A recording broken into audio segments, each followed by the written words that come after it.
Hello hi welcome you all on Vidyasagar online education. जैसे कि हमने प्रीवियस क्लास में पढ़ा था cell membrane, cell wall and protoplasm, cytoplasm के बारे में पढ़ लिया था। न्यूक्लियस का भी हमने डिटेल में स्टडी कर चुका था। तो आज हम सेल ऑर्गेनेल्स के बारे में पढ़ेंगे, जिसमें कि सारे सेल ऑर्गेनेल्स को आज मैं कवर करूँगी अपने लेक्चर में। और ये हर एक ऑर्गेनेल का क्या फंक्शन होता है और किस लिए इम्पोर्टेंट होता है हमारे बॉडी के लिए, ये सब आज हम डिस्कस करेंगे। So let's start the class.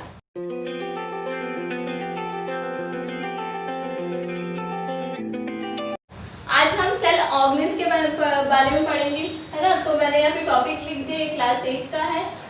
7th वाले भी इसको फॉलो कर सकते हैं और 9th क्लास में भी ये चैप्टर है, तो आप लोग भी इसको फॉलो कर सकते हैं। 7th 8th 9th आप लोग ये देख सकते हैं। चैप्टर में ऑलमोस्ट मैंने तीनों क्लास का बेसिक पूरा सेल के बारे में बताया है, तो वो आप लोगों को बहुत हेल्पफुल रहेगा। ये है एनिमल सेल स्ट्रक्चर, ठीक है। एनिमल मतलब ह्यूमन बीइंग भी है, इसी में इंक्लूडेड है।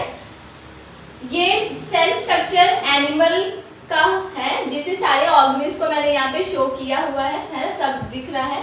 सेल मेम्ब्रेन हमने ऑलरेडी पढ़ चुका था। अब ये सारे जो है एनिमल सेल्स में प्रेजेंट होते हैं। कुछ ऐसे ऑर्गेनेल है जो प्लांट सेल में प्रेजेंट नहीं होते। मैंने यहाँ पे प्लांट सेल का डायग्राम नहीं बनाया है, बट मैं आपको बता दूंगी कि प्लांट सेल और एनिमल सेल में क्या डिफरेंस होते हैं। प्लांट सेल में सेंट्रोसोम बिल्कुल नहीं होता है ना। प्लांट सेल में सेंट्रोसोम जो है एब्सेंट होता है। माइटोकॉन्ड्रिया प्रेजेंट होता है, राइबोसोम प्रेजेंट होता है, smooth endoplasmic reticulum, lysosome, nucleus, Golgi apparatus, rough endoplasmic reticulum, vacuole सब प्रेजेंट होता है। सेल मेम्ब्रेन भी प्रेजेंट होता है। और मैंने आपको पहले प्रीवियस वीडियो में बताया था कि सेल मेम्ब्रेन के साथ साथ सेल वॉल भी प्लांट सेल में प्रेजेंट होते हैं एंड प्लास्टिड प्रेजेंट होता है। सेंट्रोसोम तो नहीं होता, बाकी सब प्रेजेंट होते हैं। और इसके अलावा प्लास्टिड भी प्रेजेंट होता है, जिसके कारण उसमें ग्रीन कलर फॉर्म होता है। वो अभी मैं फर्दर बताऊंगी आपको। लेकिन एनिमल सेल में वैक्यूल कभी प्रेजेंट होते हैं, कभी एब्सेंट होते हैं। Sometime present and sometime absent. और कभी कभी ये रह के भी धीरे धीरे डिसअपियर हो जाते हैं, ठीक है। तो vacuole sometime present and sometime absent. ये पॉइंट आप एनिमल सेल का जब लिखेंगे डिफरेंस बिटवीन तो बता सकते हैं। टेम्परेरी प्रेजेंट बोल सकते हैं, लेकिन प्लांट सेल में ये परमानेंट प्रेजेंट होता है, ठीक है। तो आप कंफ्यूज नहीं होंगे। तो मैंने आपको एक प्लांट सेल के बारे में बता दिया। प्लांट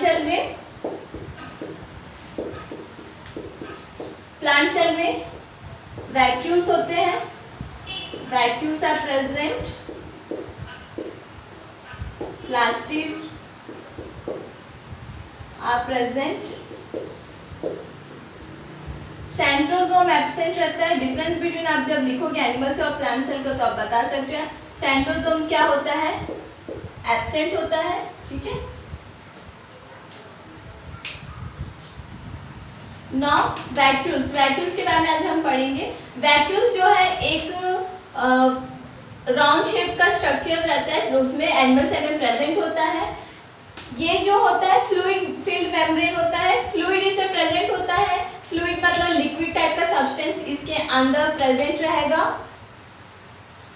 ये एनिमल सेल में कभी रहता है, कभी नहीं रहता है, बट प्लांट सेल में ये परमानेंटली प्रेजेंट होता है और बहुत बड़े साइज में प्रेजेंट होता है। यहाँ पे एनिमल सेल में मैं यहाँ पे बहुत छोटा सा बनाया है, बट प्लांट सेल में ये इसका साइज थोड़ा सा बड़ा रहता है और थोड़ा लार्ज रहता है। और उस प्लांट सेल में परमानेंट प्रेजेंट रहता है, बट एनिमल सेल में टेम्परेरी ही प्रेजेंट रहता है।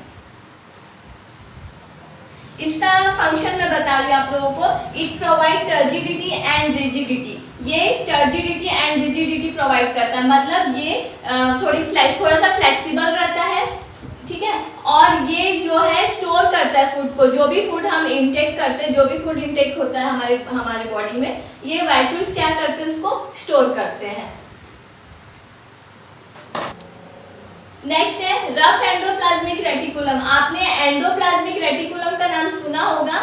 ये 2 टाइप्स के होते हैं, एक रफ होता है, एक स्मूथ होता है। मैंने यहाँ पे दोनों बनाया है, rough endoplasmic reticulum and smooth endoplasmic reticulum. इसमें क्या होता है, रफ एंडोप्लाज्मिक रेटिकुलम में आप देख सकते हैं स्ट्रक्चर में छोटे छोटे बीड्स बने हुए हैं। ये बीड्स क्या है, प्रोटीन सिंथेसिस करता है। ये क्या करता है? प्रोटीन सिंथेसिस करता है। लेकिन यहाँ पे मैंने जो बनाया है स्मूथ एंडोप्लाज्मिक रेटिकुलम, इसमें कोई बीट्स नहीं है क्योंकि यहाँ पे प्रोटीन फॉर्मेशन नहीं होता है। यहाँ पे जो बीट्स बना हुआ है, यहाँ पे क्या होता है? प्रोटीन का फॉर्मेशन होता है, प्रोटीन सिंथेसिस होता है। बट यहाँ पे कोई प्रोटीन सिंथेसिस नहीं होता है, यहाँ पे लिपिड एंड फैट का सिंथेसिस होता है, लिपिड एंड फैट। ठीक है, आप लोगों को मैंने पहले ही बताया था, फैट का ही दूसरा फॉर्म होता है लिपिड, है ना। दोनों एक जैसे रहते हैं बट थोड़ा सा उनमें डिफरेंस रहता है। ठीक है, दोनों टाइप्स बोल सकते हैं। ऑयल का ही बेसिक जब ब्रेकडाउन होता है तो फैट एंड लिपिड्स में ये टूटते हैं। ठीक है, इसका फंक्शन मैं आप लोगों को बता रही हूँ। जो स्मूथ एंडोप्लाज्मिक रेटिकुलम है, इसको SER भी बोलते हैं, शॉर्ट में SER, जिसका फुल फॉर्म रहेगा स्मूथ एंडोप्लाज्मिक रेटिकुलम। ये डिटॉक्सिफिकेशन के लिए बहुत हेल्पफुल होता है। इसका काम है डिटॉक्सिफिकेशन करना, बॉडी से सारी गंदगी को दूर करता है। जितने भी टॉक्सिन सब्सटेंस हमारे बॉडी के अंदर होते हैं उसको ये डिटॉक्सिफाई करता है। ठीक है, तो SER का वर्क फंक्शन क्या है? डिटॉक्सिफिकेशन करना, it helps in detoxification. Rough endoplasmic का जो वर्क होता है, ये क्या करता है? It help in the formation of membrane of the cell. जो भी सेल है उसके मेम्ब्रेन की फॉर्मेशन करने के लिए एंडोप्लाज्मिक रेटिकुलम का मतलब बहुत इंपॉर्टेंट रोल होता है। सारे सेल्स के लिए मेम्ब्रेन फॉर्म करता है। ठीक है, प्रोटेक्शन मेम्ब्रेन क्या करते हैं? एक झिल्ली टाइप का परत होता है जो किसी भी सेल को क्या करते हैं? प्रोटेक्ट करते हैं। तो एंडोप्लाज्मिक रेटिकुलम के होने से क्या होता है? सेल मेम्ब्रेन का फॉर्मेशन होता है। नेक्स्ट है गोल्गी एपरेटस। गोल्गी एपरेटस यहाँ पे बना हुआ है स्ट्रक्चर, एलोंगेटेड होता है ना। इसमें पूरा फ्लूइड भरा हुआ होता है। फ्लूइड मीन्स पूरा लाइक कोई लिक्विड लाइक सब्सटेंस इसके अंदर फिल्ड होते हैं, है ना। और ये गोल्गी एपरेटस का काम क्या है?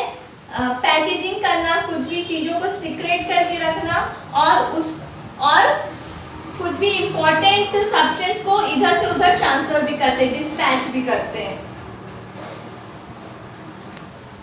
गोल्गी एपरेटस सेल मेम्ब्रेन्स के फॉर्मेशन के लिए भी हेल्पफुल होता है। जो सेल डिवीजन आपने फर्दर क्लास में पढ़ोगे या फर्दर आपका अगर चैप्टर्स रहेगा तो आप पढ़ोगे, सेल डिवीजन करके एक बहुत बड़ा चैप्टर है जिसमें दिखाता है कि सेल कैसे डिवाइड होते हैं। तो गोल्गी एपरेटस का एक बहुत बड़ा रोल होता है सेल डिवीजन के लिए। गोल्गी एपरेटस के प्रेजेंस के कारण ही सेल क्या होता है? डिवाइड होता है। 1 से 2, 2 से 4, ऐसे करके जो सेल डिविजन्स होते हैं ना, वो गोल्गी एपरेटस के कारण होता है। तो गोल्गी एपरेटस जो है बहुत सारे चीज़ों को सीक्रेट करता है। सीक्रेट करने के बाद उसकी पैकेजिंग भी करता है। पैकेजिंग करने के बाद कहीं पे अगर नेसेसरी है तो उसको डिस्पैच भी करता है। डिस्पैच मतलब उसको ट्रांसफर करता है। ठीक है, देन सेल डिवीजन के लिए भी बहुत इंपॉर्टेंट रोल प्ले करता है। नेक्स्ट है न्यूक्लियस। न्यूक्लियस का हमने एक बहुत बड़ा वीडियो बना के मैंने बताया था। न्यूक्लियस के बारे में डिटेल स्टडी भी वीडियो में, मतलब पूरा डिटेल मैंने वीडियो में बताया था, प्रीवियस वीडियो आप देख सकते हैं। बट फिर भी मैं आपको अभी न्यूक्लियस का एक फंक्शन बता देती हूँ। न्यूक्लियस का काम क्या रहता है? Regulate cell cycle. सेल के साइकिल्स को रेगुलेट करते, जब आफ्टर सेल डिवीजन जब होता है, सेल डिवीजन में एक साइकिल चलता है, इसका सेल फॉर्मेशन होता है ना। वो सब क्या एक साइकिल की तरह चलता है। तो न्यूक्लियस का भी एक बहुत बड़ा इंपॉर्टेंट रोल होता है वहाँ पे। सेल को कैसे वर्क करना है, कैसे फंक्शन करना है, कहीं ना कहीं न्यूक्लियस पूरा इंडिकेट करता है। ठीक है, तो आप बता सकते हैं फंक्शन ऑफ न्यूक्लियस है regulate cell cycle, then it's control the metabolic activity. सारे बॉडी की जो भी मेटाबॉलिक एक्टिविटी है, not only body but overall cells के वर्क के कारण ही हमारी बॉडी पूरा वर्क करता है प्रॉपर, है ना। तो न्यूक्लियस का काम क्या है? सबको कमांड देना। जितने भी सेल ऑर्गेन्स है ना, उसको ये कंट्रोल करके रखता है, इसलिए इसको क्या बोलते हैं? Brain of the cell. Gene help, इसका नेक्स्ट एक इंपॉर्टेंट फंक्शन है gene. Genes help in transmission of character from parents genes help in transmission of character from parents to offspring. Gene को कैरी करता है और पेरेंट्स से offspring तक transfer करने में न्यूक्लियस का बहुत इंपॉर्टेंट रोल होता है। ठीक है, तो फंक्शन में आप लिख सकते हो कि it is helpful for the transmission of character from parents to offspring. Heredity characters को कैरी करके क्या करता है? पेरेंट्स से ऑफस्प्रिंग तक ट्रांसफर करने में भी न्यूक्लियस का बहुत बड़ा इंपॉर्टेंट रोल होता है। Next lysosome. लाइजोसोम जो है ये एक बॉल लाइक स्ट्रक्चर छोटा सा आपको दिख रहा है ना। ये लाइजोसोम थोड़ा शेप में थोड़ा छोटा होता है, राउंड होता है ना। ये क्या होता है, this are membrane bound vesicle containing powerful digestive enzymes. इसमें क्या होता है, एक पावरफुल डाइजेस्टिव एंजाइम्स होता है जो क्या करता है, फॉरेन मटेरियल्स को क्या करता है, खत्म करता है। फॉरेन मटेरियल्स को क्या करता है, डिस्ट्रॉय करता है। जो भी फॉरेन मटेरियल्स है, फॉरेन मटेरियल्स मतलब जो हमारे बॉडी के लिए नेसेसरी नहीं है ना।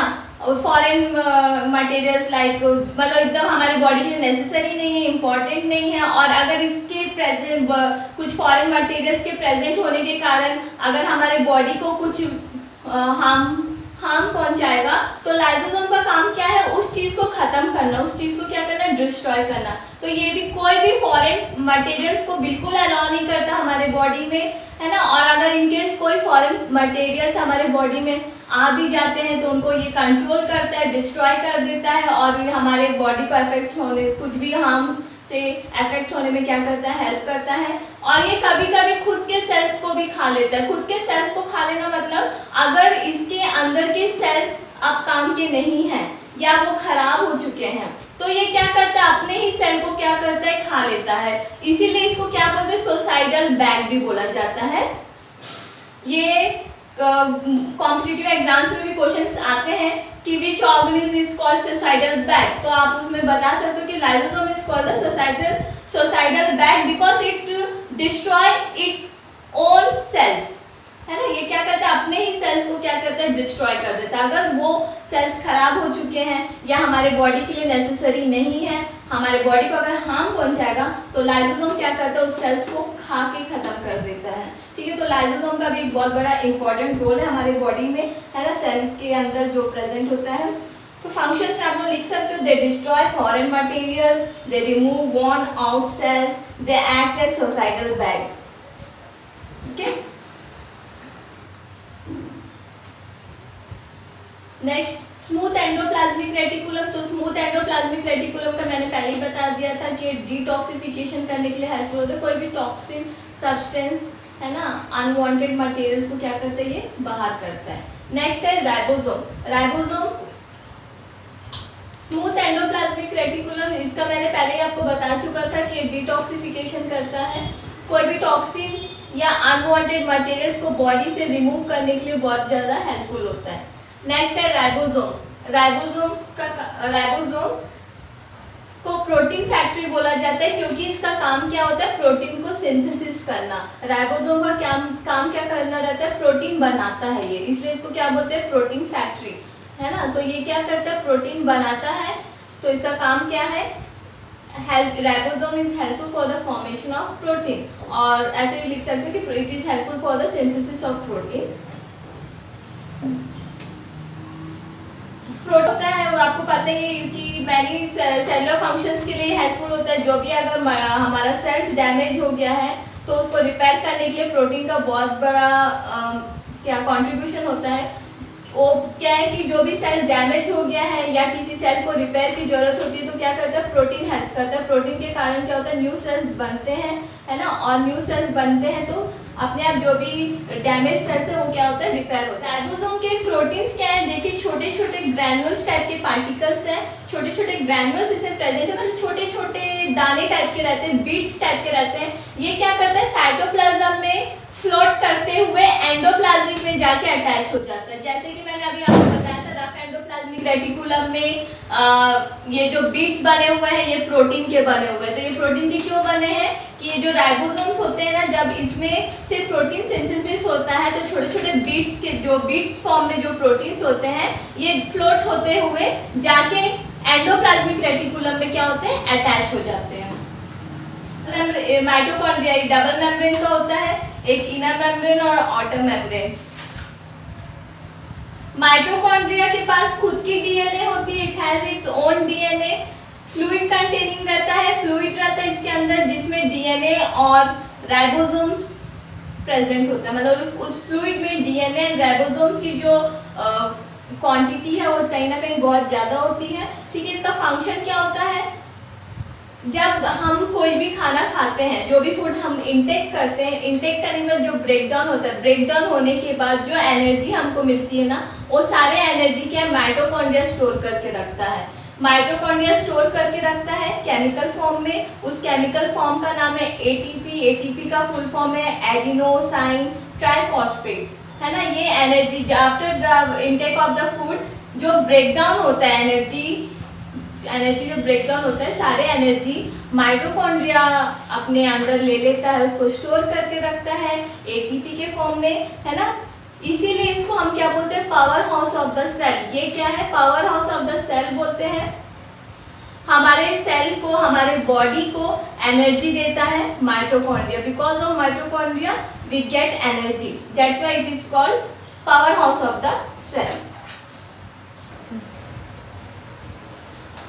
नेक्स्ट है centrosome. Centrosome star shape like structure होता है। Next centrosome. सेंट्रोसोम आप यहाँ देख सकते हैं, स्टार शेप स्ट्रक्चर है।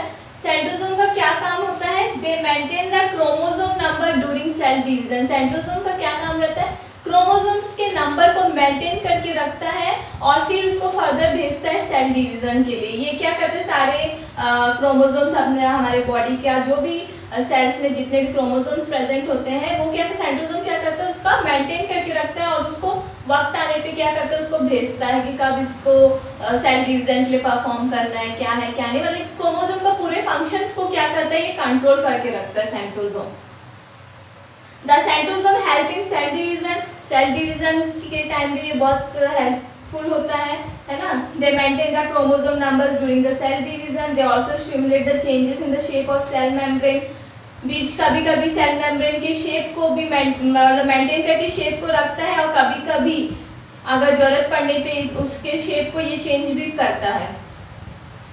They regulate the movement of microtubules, बहुत it also regulate the cell cycle. Cell cycle को भी रेगुलेट करता है ना। सेल डिवीजन का भी सेल डिवीजन के लिए भी इसका रोल बहुत इंपॉर्टेंट होता है, प्लस सेल साइकिल को भी ये रेगुलेट करता है ना। सेल डिवीजन होता है माइटोसिस, मियोसिस, आपने पढ़ा होगा, इन फर्दर क्लास में आप पढ़ोगे ये सब, तो ये यहाँ पे अभी जरूरी नहीं है माइटोसिस, मियोसिस, सेल डिवीजन वो सब बताने का। जितना नेसेसरी था मैंने पूरा बेसिक नॉलेज आपको यहाँ पे दे चुका है, ठीक है। आप एक बार इस वीडियो को फॉलो करिए अच्छे से। रुक जाए।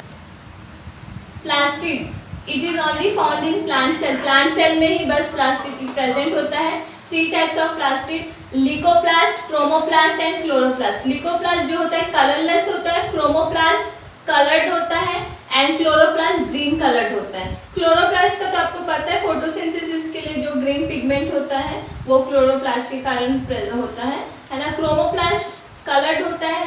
क्रोमोप्लास्ट के कारण फ्रूट एंड वेजिटेबल्स में कलर होता है, ठीक है। मतलब जो भी कलर फ्रूट एंड वेजिटेबल्स में होते हैं वो बिकॉज ऑफ क्रोमोप्लास्ट के ही कारण होता है। लिकोप्लास्ट जो होता है कलरलेस होता है। इसका मैं फंक्शन आपको एक बार बता दे रही हूँ, आप लोग नोट कर सकते हैं फंक्शन। लिकोप्लास्ट का फंक्शन है store food, fats etcetera. Leukoplast का जो मतलब जो भी फंक्शंस क्या होते हैं, कोई भी लिपिड्स को, फैट्स को क्या करता है, ये स्टोर करके रखता है प्लांट्स में।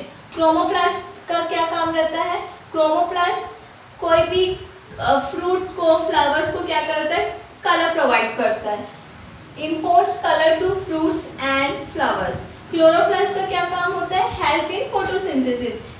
क्लोरोप्लास्ट के कारण ही क्या प्लांट्स ग्रीन रहते हैं, ठीक है। तो क्लोरोप्लास्ट कहीं ना कहीं ग्रीन कलर को ही प्रोवाइड मतलब प्रोड्यूस करता है और जो भी लीव्स है ग्रीन कलर के जो भी पिगमेंट्स है वो क्लोरोप्लास्ट के कारण ही प्लांट्स को मिलते हैं, ठीक है। और क्रोमोप्लास्ट आपको अभी बताई हूँ, फ्रूट्स एंड वेजिटेबल्स, फ्लावर्स को कलर प्रोवाइड करता है। लिकोप्लास्ट कलरलेस होता है, स्टोर करता है फैट को, लिपिड्स को प्लांट के अंदर।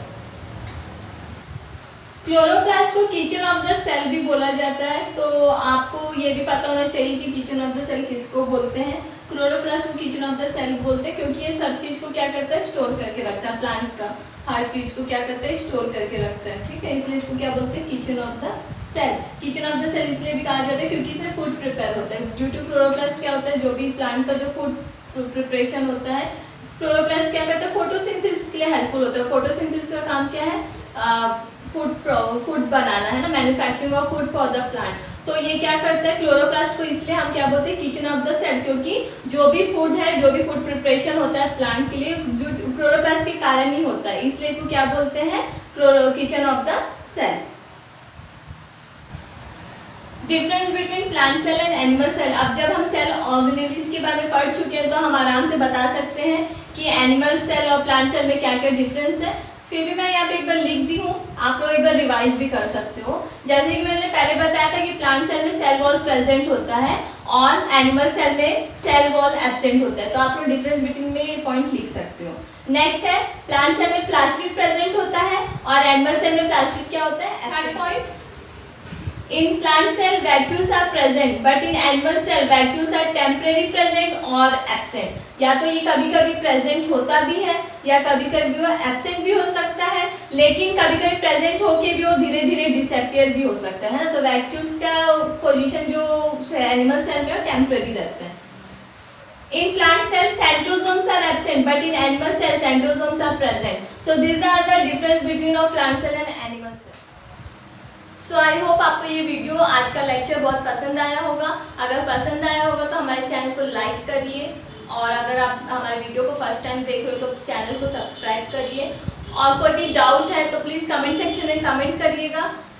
मैंने हर टॉपिक को कवर करने की पूरी कोशिश की है, बट इन केस कुछ छूट गया है या कुछ पॉइंट आपको समझ में नहीं आया है तो कमेंट सेक्शन में आप कमेंट कर दीजिएगा, मैं उसको फिर से एक बार रिपीट कर दूँगी। सो आई होप आपको ये क्लास अच्छा लगा होगा। Thank you so much.